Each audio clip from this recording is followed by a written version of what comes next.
Hello guys, ari ang lungan kuya logo. Duwa ni siya kakuan. Ginref ko lang. Duwa ni ka pungpong. Tapos may kiwi fruit kami.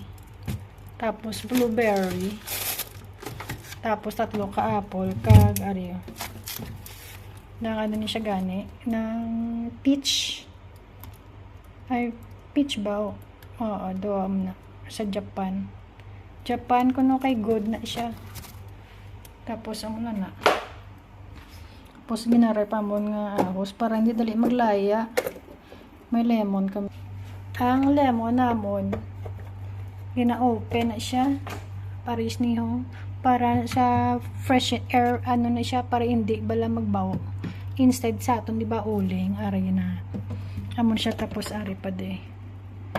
Amo na da siya, tapos amo na gulay, amo na niya lettuce, zucchini, tapos cucumber, tapos tatlo kadagko ang cucumber, tapos ari amo na ni kadutay amon din, tapos chilies, green and red chilies, bell pepper, ang bombay ginarep ko man para hindi dali malaya.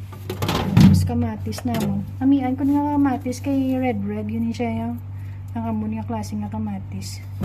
Show you this one. Nakapungpong gid wala. So amo na. Tapos may leek man kami de. Tapos ari amon nga celery. Tapos ari amon nga pita bread. This one. Namuling siyang amon lang na instead of right na daw pa haba naman siya, pero same naman sila. So wala na kami guys sa mga nagamit naman. Of course hindi mawawala yung brown egg dito.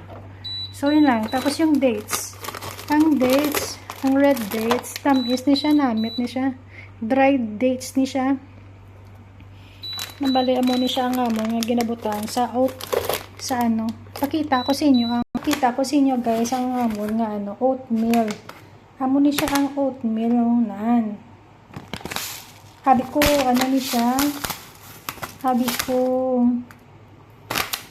bala mais una. Oh good may siya kay yellow color. Kaya gali oatmeal. And then ito ginaano namon sang Himalayan pink salt amo na nagamit namon. So yun na. Tapos, ari amon cashew nuts, salted cashew nuts. Pero hindi siya mahalatid masyado. So, amo na lang ito. Dish, amo na grabe magkaon ako. Pakudo tayo ng magkaon. Kanyamis ng kisa.